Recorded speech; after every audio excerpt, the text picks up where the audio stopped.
दोस्तों आज के फंडे में first question, see Weddell Sea is a part of A Southern Ocean, B Black Sea Arctic Ocean, D Atlantic Ocean. Answer is A Southern Ocean. Right दोस्तों, चलो news में क्यों है देख लेते हैं। क्या हो गया दोस्तों, अंटार्कटिक एक्सप्लोरर शैकलटॉन्स शिप जो है, that is Endurance ship, it was discovered after a century, है ना, पूरे 100 साल बाद ये फाउंड आउट हुई। Found 3000 metres below the surface of Weddell Sea. Weddell Sea बहुत ही टेरेन जो है इसका काफी कुछ क्रिटिकल टेरेन है ना। इसने जर्नी कब किया था, 1914-16 के करीब, है ना, to cross the Antarctica via south pole but failed, but he was successfully reach to the remote south Atlantic whaling station to rescue his men. और उसका जो शिप का नाम था क्या था, एंडोरेंस था। अब वेडल सी के बारे में पहले तो मैप देख लेते हैं। ये देखो, this is the south pole, this is the Antarctica. Antarctica का ये वेस्ट अंटार्कटिका है और ये ईस्ट अंटार्कटिका है। यहाँ का ये देखो, इधर में हम देख लेते हैं, ये एरिया देखो, है ना, फकलैंड का वगैरह ये एरिया है, ये है वेडल सी।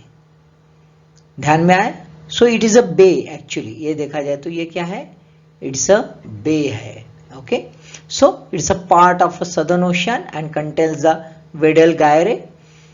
It's a land boundaries defined by the bay formed by the coast of Cortland and Antarctic Peninsula। इससे वो बना है, ठीक है।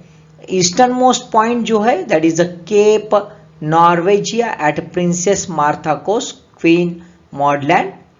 बहुत सारे आइस शेल्व्स है, ये देखो, ये बहुत सारे आइस शेल्व्स है, including the Filchner Ronne ice shelf, जो जिसकी वजह से ये जो सी है इसका टेरेन थोड़ा सा डेंजर हो गया है। बहुत सारे जो शिप्स है इसमें फंस जाते हैं।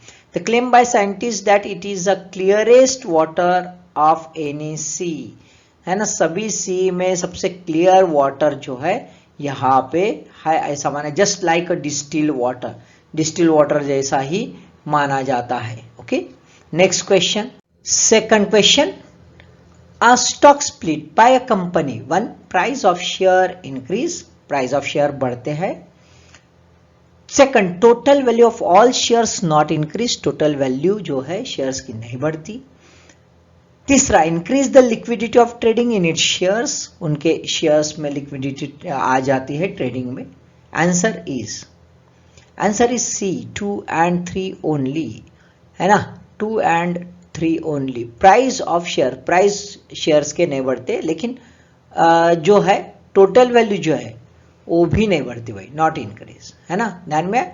यानी ये प्राइस ऑफ शेयर इंक्रीज लिखा है तो एक्चुअली नॉट इंक्रीज, ये तो करेक्ट है। Total value of all shares not increase, total value भी जो है वो भी बढ़ती नहीं है ना। But increase the liquidity, liquidity जो है ट्रेडिंग की शेयर्स की वो बढ़ जाती है। तो क्या मांझ रहा है देख लेते हैं। Amazon split stock 20/1, बहुत ही बड़ा 20/1, है ना, बहुत बड़ा स्प्लिट कर दिया। Shares Amazon jumped 5% intraday trading में 5% का उछाल आ गया, है ना। पहली बार Amazon ने स्प्लिट किया था 1999 में। ये साल की दूसरी स्प्लिट है, पहली अल्फाबेट जो कंपनी है उसने करवा लिया था। अब ये किस चीज के लिए किया है, तो it's claim that it is being just made for inexperience investors और ट्रेडर्स टू फील बेटर, सस्ता हो जाता है थोड़ा सा, है ना। वो स्टॉक स्प्लिट क्या होता है थोड़ा सा देख लेते हैं। A corporate action in which a company issue additional shares to shareholder, है ना।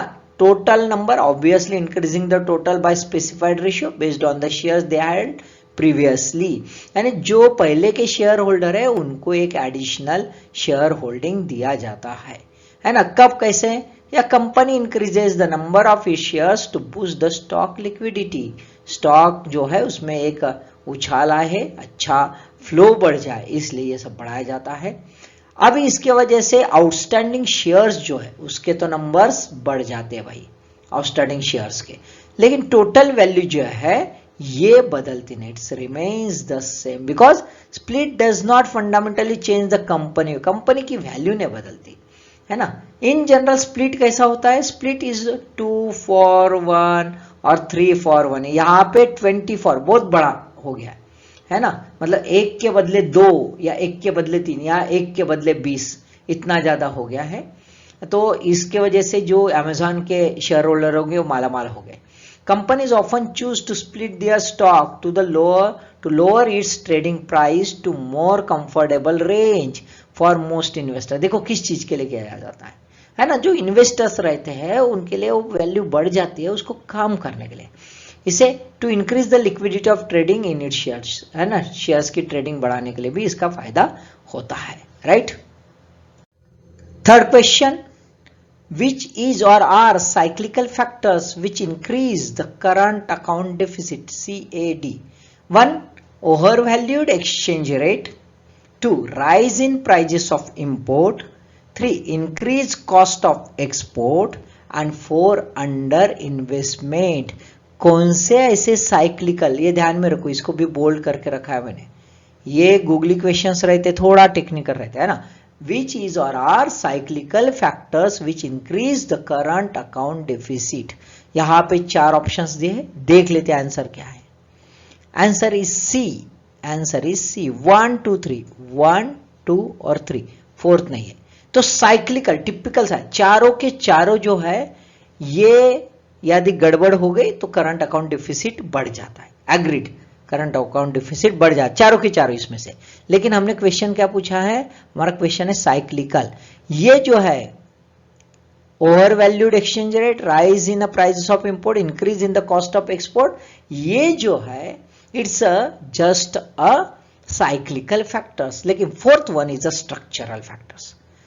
देख लेते कौन से क्या है। तो देखो स्ट्रक्चरल फैक्टर्स और साइक्लिकल फैक्टर्स, ऐसे 2 फैक्टर्स होते हैं। स्ट्रक्चरल में under investment, relatively low productivity, persistently high relative inflation, inadequate research and development and innovation, emergence of lower cost competition, ये जो है ये स्ट्रक्चरल है ना। इसके लिए तो पूरा स्ट्रक्चर रिफॉर्म ही करना पड़ता है। ये साइक्लिकल है, ये तो चलते रहता है भाई मार्केट के हिसाब से। जो ओवर वैल्यूड है ना exchange rate, boom in the domestic market demand, recession in a key export market, slump in the global prices of export and increase in the demand for imported technology, इसके वजह से हो सकता है।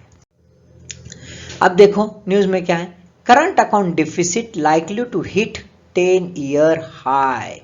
News में इसलिए मॉर्गन स्टैनले क्या कहते हैं, has cut India GDP growth estimate by the 50 basis point to 7.9% and raised consumer price index inflation forecast to 6%, है ना।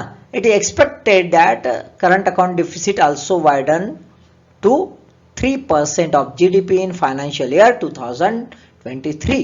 अब यह है की चैनल इंपैक्ट। देखो की चैनल ऑफ इंपैक्ट, क्या सबसे ज्यादा इंपैक्ट होने वाला, it's a higher cost push inflation, क्योंकि ऑयल के प्राइजेस जो है भाई बढ़ रहे हैं, that is a major issue.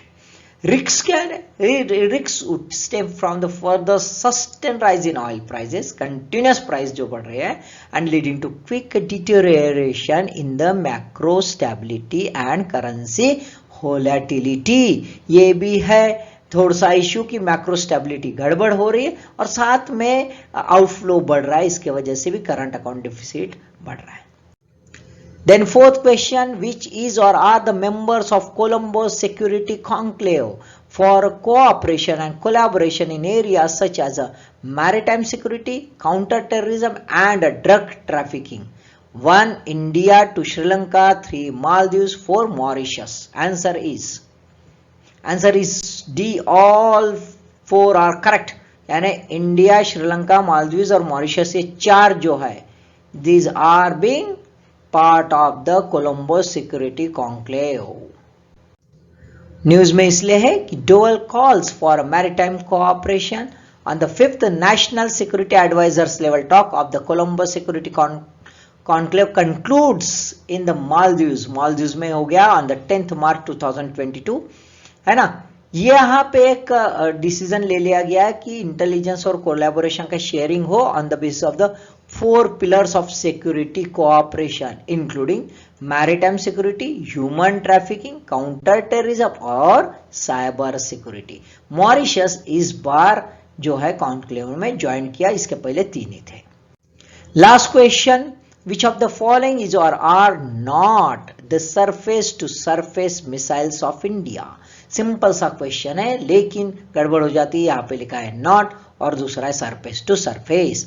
1 BrahMos, 2 आकाश, 3 त्रिशूल, 4 पृथ्वी। तो थोड़ा सा मिसाइल के क्लासिफिकेशन ध्यान में रखो, बहुत जरूरी है। चलो आंसर देख लेते हैं। Answer is B, 2 and 3 only. 2 and 3 ये 2 भाई सरफेस टू सरफेस नहीं है, तो ये कौन से सरफेस टू एयर मिसाइल्स है, और ब्रह्मोस और पृथ्वी सरफेस टू सरफेस है। दोस्तों न्यूज क्या है देख लेते हैं। Malfunction sent missile to Pakistan will probe India, है ना। थोड़ा सा भाई टेक्निकल लोचा हो गया, टेक्निकल माल फंक्शन आ गया और इंडिया ने एग्रीड भी कर दिया कि हमारे जो मिसाइल है उसमें माल फंक्शनिंग आने की वजह से एक्सीडेंटल फायरिंग हो गई है, इसके ऊपर हम इंक्वायरी बिठाते हैं, है ना। अब ये पाकिस्तान की टेरिटोरी में 124 किलोमीटर डीप चला गया था भाई, तो थोड़ा सा डेंजर काम है, गलत है ना। कंसीडर्ड ने surface to surface supersonic missile ये माना गया था, है ना।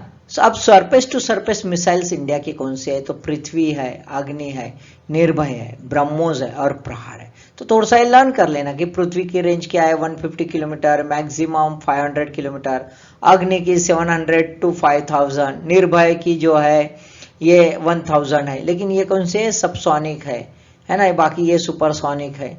ब्रह्मोस जो है ये रशिया के साथ हमने जॉइंटली बनाया गया है और इसके भी जो है फास्टेस्ट क्रूज मिसाइल है, सुपरसोनिक है, रेंज 300 किलोमीटर, प्रहार की जो है 150 किलोमीटर है। सो दोस्तों ये थोड़ा सा उस टाइप के कुछ फैक्चुअल क्वेश्चन आते हैं, उस एंगल से थोड़ा सा देख लेना। All the best.